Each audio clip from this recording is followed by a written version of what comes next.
हाम्रो पुरै जीवन मृग तृष्णा भएको छ। यहाँ सुख छ कि भन्यो गयो दुःखै छ, फेरि वहाँ सुख छ कि भन्यो गयो दुःखै छ। जहाँ जहाँ गए पनि सुख भएन, तृप्त भएन, मन सन्तुष्ट भएन। मलाई पुग्यो है भयो भन्ने स्थिति कहिल्यै आएन,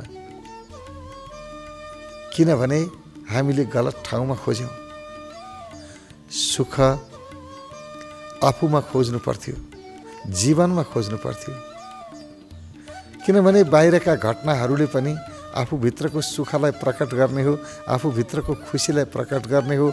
खुसी म भित्र छ, आफूभित्र छ, र आफूभित्र भनेको कहाँ खुसी छ? खुसी होसमा छ।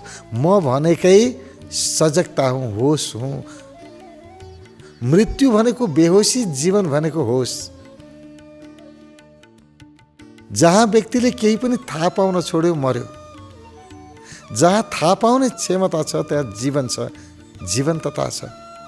थाहा पाउन बन्द गर्यो, चिमोट्यो थाहा पाएन, घोच्यो थाहा पाएन, केही पनि थाहा पाएन, थाहा पाएन भने मृत्यु, मर्यो। त्यो थाहा पाउने क्षमता त्यही हो होस, त्यही हो सजगता, त्यही हो जीवन। त्यो थाहा पाउने क्षमता भित्र छ खुसी, त्यहाँ छ परम आनन्द।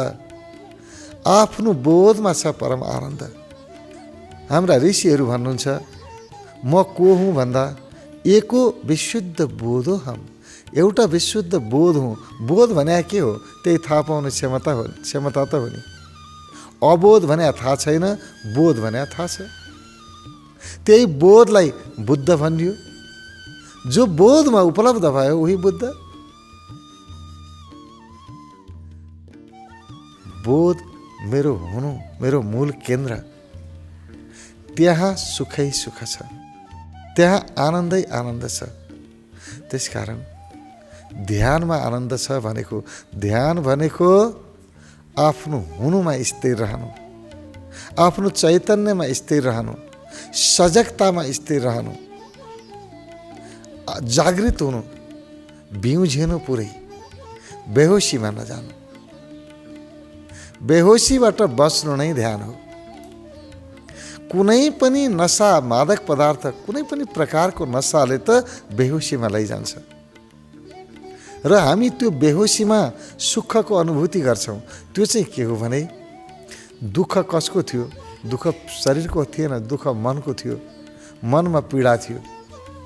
अब बेहोसीमा जाँदाखेरि विचार चलेन, विचार बेहोस भयो। अनि त्यो बेहोसीमा जाने क्रममा अलिकति सुख आएको हो कि जस्तो हुन्छ, किनभने विचार घट्छ, विचारहरू कम हुन्छ, उत्तेजनाले कम गराइदिन्छ। बेहोसीतिर जाँदाखेरि विचार कम हुन्छ अनि मान्छेले आनन्दको अनुभूति गर्छ। तर के गर्नु, यो काम लाग्दैन। फेरि नसा गयो, फेरि मान्छे उही दलदलमा, उही दुःखको दलदलमा गयो, झन् बढी दुःखी हुन्छ। त्यसकारण होसको यात्रा, सजगताको यात्रा। ध्यानको कुनै पनि विकल्प छैन नशाबाट मुक्त हुनको लागि। बेहोसीबाट मुक्त हुन होसको कुनै विकल्प नै छैन। अँध्यारोबाट मुक्त हुनको लागि बत्ती बाल्नुको, उज्यालो बनाउनुको कुनै विकल्प छैन।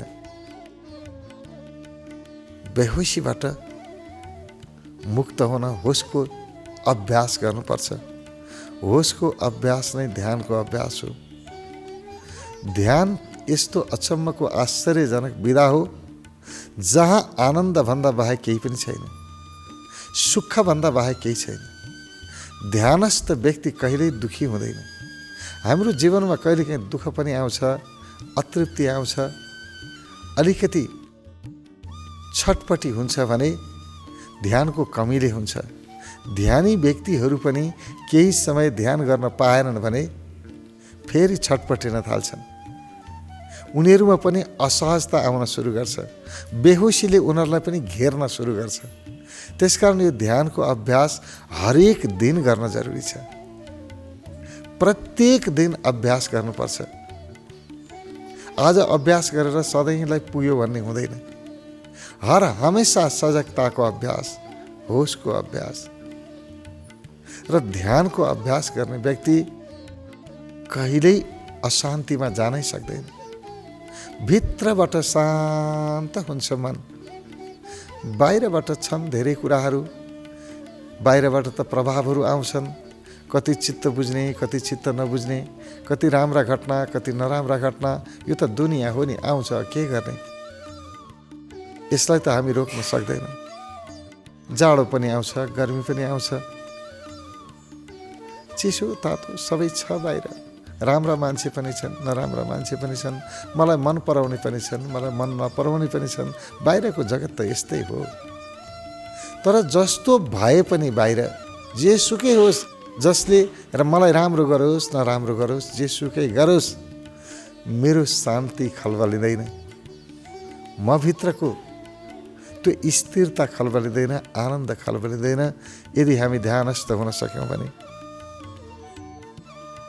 ध्यानको अभ्यास नै वास्तविक सुखको अभ्यास हो।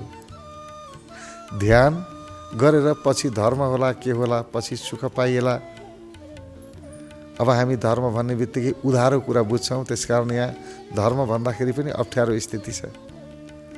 धर्म भनेको वर्तमान को जीवनलाई सपार्नु होइन, धर्म भनेको मरेपछिको लागि मात्रै हो भन्ने मान्यता छ। यही त्रुटिपूर्ण भयो। धर्मले त अहिले यहाँबाट सुधार्न सुरु गर्छ, मरेपछिको कुरा होइन। यो जीवन राम्रो भयो भने मरेपछि पनि राम्रै होला, किनभने अहिले हामी जे अभ्यास गर्छौँ भोलि पनि त त्यही अगाडि जाने हो नि। भोलि भनेको आजकै निरन्तरता त हो। आज जस्तो गर्छौँ भोलि पनि त्यस्तै हुन्छ। त्यसकारण मरेपछि पनि राम्रो होला अनुमान गरौँ। तर अहिलेको जीवन सुन्दर हुन्छ। आजैदेखि मान्छे शान्त हुन्छ, आनन्दित हुन्छ, जे काम गर्छ उसैमा रमाउँछ। र रमाएर काम गर्ने व्यक्तिले कहिल्यै गलत काम गर्दैन, नराम्रो काम गर्दैन, कसैलाई दुःख दिँदैन, आफू पनि सुखी हुन्छ, अरूलाई पनि सुख दिन्छ। यसरी सबैलाई सुख दिने विधा सिक्नु परेन, सिक्नु पनि पर्यो, सिकाउनु पनि पर्यो। यो मुलुकमा जति अशान्त छ, जति असहिष्णुता छ, जति स्वार्थ छ, अथवा जति भ्रष्टाचार छ, नराम्रा कामहरू भइरहेका छन्, कारण एउटै हो, ध्यानको कमी। ध्यानस्थ व्यक्तिले कहिल्यै भ्रष्टाचार गर्दैन, गलत तरिकाले पैसा कमाउन सक्दैन, कानुनको उल्लङ्घन गर्नै सक्दैन। जुन व्यक्ति भित्रबाट शान्त छ त्यो व्यक्तिले बाहिरबाट अशान्ति हुने काम आफू त गर्दैन, गर्नै सक्दैन। त्यसकारण यदि यो मुलुकलाई शान्त बनाउनु छ, सहिष्णु बनाउनु छ, सहयोगी बनाउनु छ, सहकार्य गर्ने स्थितिमा लिएर जानु छ व्यक्तिलाई भने ध्यानको कुनै विकल्पै छैन। ध्यान गरौँ, अरू केही गर्नु पर्दैन। न पैसा खर्च हुन्छ, सम्पत्ति पनि केही खर्च हुँदैन, नोक्सान केही हुँदैन।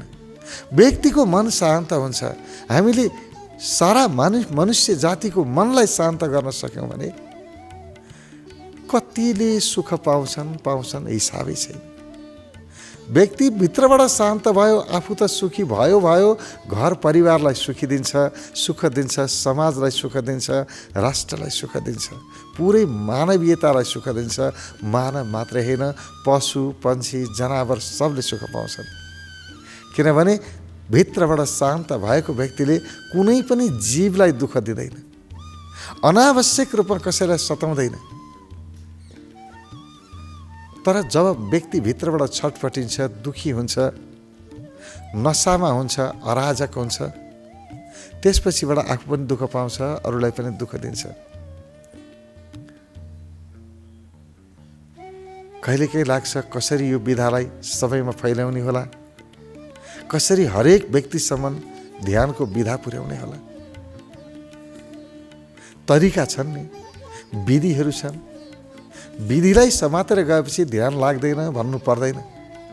कुनै पनि व्यक्तिलाई ध्यान लाग्छ, किनभने ध्यान लगाउने क्षमता नभएको व्यक्ति त जन्मेकै छैन। आनन्दित हुने क्षमता नभएको व्यक्ति जन्मेकै छैन। प्रत्येक व्यक्तिले आनन्दको सागरै लिएर जन्मिएको छ। आनन्दको बीज सबैमा छ। तर के गर्नु, बाहिरबाट आउने कामना वासनाले हामीले दबायौँ त्यसलाई। हाम्रा अनियन्त्रित इच्छाहरूले, अनियन्त्रित विचारहरूले हाम्रो सुखलाई दबायौँ, खिच्यौँ, तल थिचेर राखेका छौँ। यो अनियन्त्रित विचार, अनियन्त्रित इच्छा, यसलाई बुझ्नु छ, यसलाई नियन्त्रणमा राख्नु छ। हरेक इच्छा पुरा गर्न लायक हुँदैनन्। कुन इच्छा पुरा गर्ने, कुन नगर्ने, आफ्नो मन आफ्नो नियन्त्रणमा हुनुपर्छ। र मन त्यसको मात्रै नियन्त्रणमा हुन्छ जुन व्यक्ति भित्रबाट शान्त छ। अशान्त व्यक्तिको मन नियन्त्रणमा हुँदैन। आफ्नो मन आफ्नो मुठ्ठीमा हुनुपर्छ। त्यसको लागि शान्त बन्नै छ। शान्त बन्नको लागि ध्यानको विकल्पै छैन।